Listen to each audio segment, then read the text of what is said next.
schizophrenic. You're what? Schizophrenic. What does that mean? I see things that right there.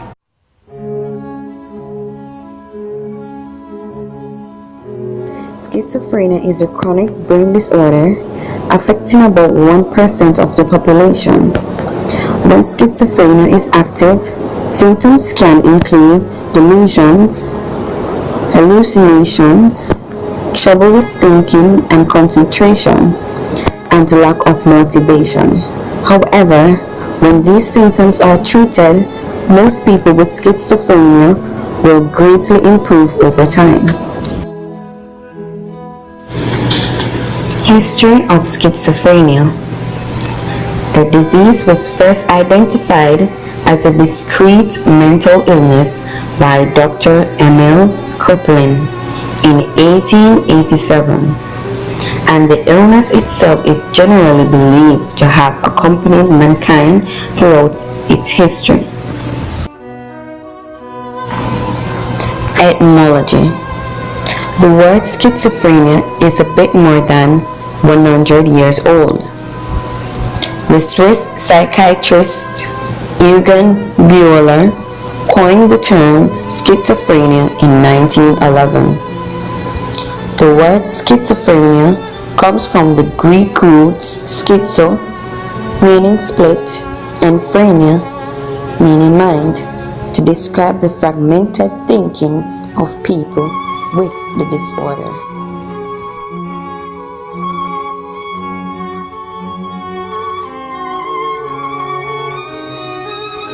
Causes of schizophrenia. According to research, there are several causative factors relating to schizophrenia. These are genes, the environment, different brain chemistry and structure. Genes. Research has suggested that schizophrenia runs in families. The disease only affects 1% of the general population, but 10% of those with schizophrenia have a parent or sibling with the disorder. If a person has an identical twin with schizophrenia, he has a 40 to 65% chance of developing the disorder. Science has been unable, however, to identify a single gene or mutation of genes as the cause of schizophrenia. It is believed that it takes more than one gene to cause the disorder. Currently, there are no tests to predict persons who will develop the disorder.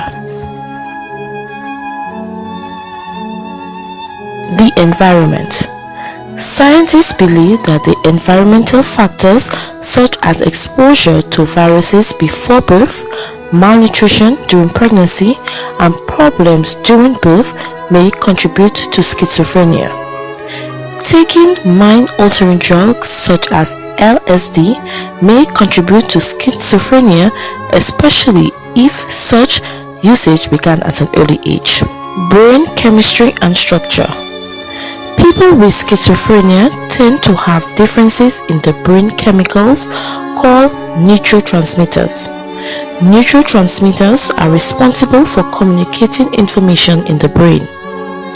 The brain structures of those with schizophrenia are different to those of a healthy person. For example, fluid-filled cavities at the center of the brain called ventricles are larger. The brains of some people with the illness tend to have less gray matter, and some areas of the brain may have less or more activity. Symptoms of schizophrenia. Schizophrenia involves a range of problems with thinking, behavior, or emotions. These include delusions, hallucinations, disorganized thinking, extremely disorganized or abnormal motor behavior, inability to function normally. Delusions. These are false beliefs not based in reality. For example, a schizophrenic person may think he is being harmed or harassed, or he has exceptional abilities or frame. hallucinations. These usually involve seeing or hearing things that does not exist. Yet, for the person with schizophrenia, this vision or auditory sensation have the full force and impact of a normal experience. Hallucinations can be in any of the senses, but hearing voices is the most common hallucination. Nice thinking is inferred from disorganized speech. Effective communication can be impaired, and answers to questions may be partially or completely unrelated. Rarely, speech may include putting together meaningless words that cannot be understood, sometimes known as word salad. Extremely disorganized or abnormal motor behavior. This may show in a number of ways, from childlike silliness to unpredictable agitation. Behavior is not focused on a goal, so it is hard to do tasks. Behavior can include resistance to instruction, inappropriate or bizarre posture, a complete lack of response, or useless and excessive movement. Inability to function normally. A schizophrenic person may neglect personal hygiene or appear to lack emotion. Doesn't make an eye contact, doesn't make facial expression, or speak in monotone. The person may lose interest in everyday activities, withdraw socially, or stop experiencing pleasure.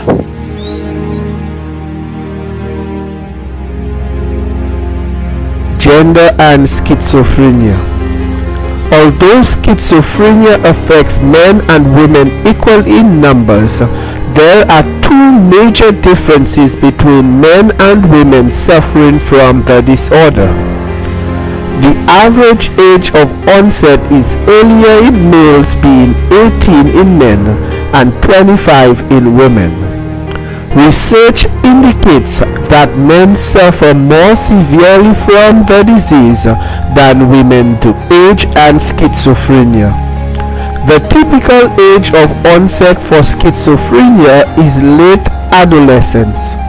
Women, as mentioned before, develop the disease later in adolescence than men. The most common age bracket is 18 to 25. However, some persons do develop the disease in middle age. This is more common in women. Also, children as young as 7 have been diagnosed as schizophrenic. Prevalence of schizophrenia in the Caribbean. According to research conducted across 4 Caribbean territories, the prevalence of schizophrenia is as follows: Barbados 2.92 per 1,000, Dominica 11.8 per 1,000, Jamaica 3.1 per 1,000, and Trinidad 2.2 per 1,000. Prevalence of schizophrenia in the wider world. Research has suggested that the prevalence of schizophrenia in a selection of countries in the wider world is as follows: Australia 285,000 persons, Britain 250,000 persons, Canada 280,000 persons, China 6 to 12 million persons, India 4.3 to 8.7 million persons, and the United States of America 2.2 million persons. History of treatment for schizophrenia. Trepanation. Perhaps the earliest surgeries man ever performed were called trepanations, or boring holes in the skull with saws, picks, manual drills for access to cure headaches, treat mental illnesses, and bring about enlightenment. People People living in prehistoric periods believed that evil spirits inside the body caused illness, and that drilling a hole into the person's skull would release the evil spirits, thereby curing them. Hydrotherapy. The first widely acknowledged therapy of the 20th century was hydrotherapy. This treatment consisted of several devices and techniques that made use of water. The two most popular means of administering hydrotherapy were the continuous bath and the wet sheet pack. Following a doctor's order for a pack, since it was a medical intervention, a doctor's order was always required. An attendant would dip a sheet in water ranging from 40 to 100 degrees Fahrenheit, then snugly wrap it around the patient and tie the patient to the bed if they resisted. Patients remained in this cocoon-like state for several hours. At first, the individual might experience cooling as water evaporated off the dripping, water-soaked cloth, but as his or her body began to generate heat, the pack would warm. Often, an attendant would swaddle the packaged patient in an outer blanket, tying the more resistant patient securely to a bed. Insulin shock. In 1933, Manfred Sackel introduced insulin shock treatment for psychotic patients. Sackel got the idea for this treatment when he treated heroin addicts in Berlin with small doses of insulin during their withdrawal periods. Once, one of the addicts, who also suffered from schizophrenia, accidentally went into hypoglycemic coma and later showed improvement of his psychotic symptoms. Massive doses of insulin were administered to patients to induce a state of hypoglycemic shock, resulting in coma or near-death states before doctors resuscitated them with sugar solutions. Injections of insulin plunged the patient into a coma for several hours, 50 or 60 times in the course of several months. Since patients were often brought to the brink of death before resuscitation, the procedure required the close attention of nurses and physicians. Although 1% to 2% of patients died from complications, the method spread rapidly, and by 1941, 75% of public and private institutions in the United States were using it. Widespread application of insulin shock therapy was short-lived and was quickly replaced by the much easier to administer metronidazole treatments. Lobotomy. Portuguese neurosurgeon Egas Muniz was among those attending a neurological conference in London in 1935, in which Yale University's John Fulton conducted a day-long symposium in which he demonstrated that two chimpanzees, after undergoing frontal lobe removal, were remarkably calm. No neurotic behavior could be induced. The question naturally arose about whether similar surgery in humans wouldn't eradicate anxious behavior. After learning of these results, neurologist Egas Muniz proceeded to develop the surgical technique for lobotomy in humans, performing the first human lobotomy in 1936. Muniz's technique entailed drilling 2 holes into the top of the skull and injecting alcohol into the frontal lobe white matter of the brain. After the war, aided by new reports of positive results on patients with schizophrenia, the procedure's popularity soared. By 1951, nearly 20,000 lobotomies had been performed in the United States. In 1936, aware of the success of metronidazole convulsive therapy, Italians Ugo Sciletti and Lucio Bini began developing a method to electrically induce convulsions in psychiatric patients. They noticed that workers in a slaughterhouse use electric shock to send pigs into convulsions to make killing them easier. After perfecting a safe technique on dogs, they shocked their first human subject in 1938. Inadequate amnesia sometimes resulted in bone fractures. Modern treatment for schizophrenia. Medications. Medications are the cornerstone of schizophrenia treatment, and antipsychotic medications are the most commonly prescribed drugs. They are thought to control symptoms by affecting the brain neurotransmitter dopamine. The goal of treatment with antipsychotic medications is to effectively manage signs and symptoms at the lowest possible dose. The psychiatrist may try different drugs, different doses, or different combinations over time to achieve the desired result. Other medications may also help, such as antidepressants or anti-anxiety drugs. It can take several weeks to notice an improvement in symptoms. Antipsychotic medications are separated into first-generation antipsychotics and second-generation antipsychotics. First-generation antipsychotics. These first-generation antipsychotics have frequent and potentially significant neurological side effects, including the possibility of developing a movement disorder, tardive dyskinesia, that may or may not be reversible. First-generation antipsychotics include chlorpromazine, haloperidol, perphenazine. Second-generation antipsychotics. These newer second-generation medications are generally preferred because they pose a lower risk of serious side effects than do first-generation antipsychotics. Second-generation antipsychotics include clozapine, lurazidone, risperidone. Psychosocial interventions. Once psychosis recedes, in addition to continuing on medication, psychological and psychosocial interventions are important. These may include individual therapy. Psychotherapy may help to normalize thought patterns.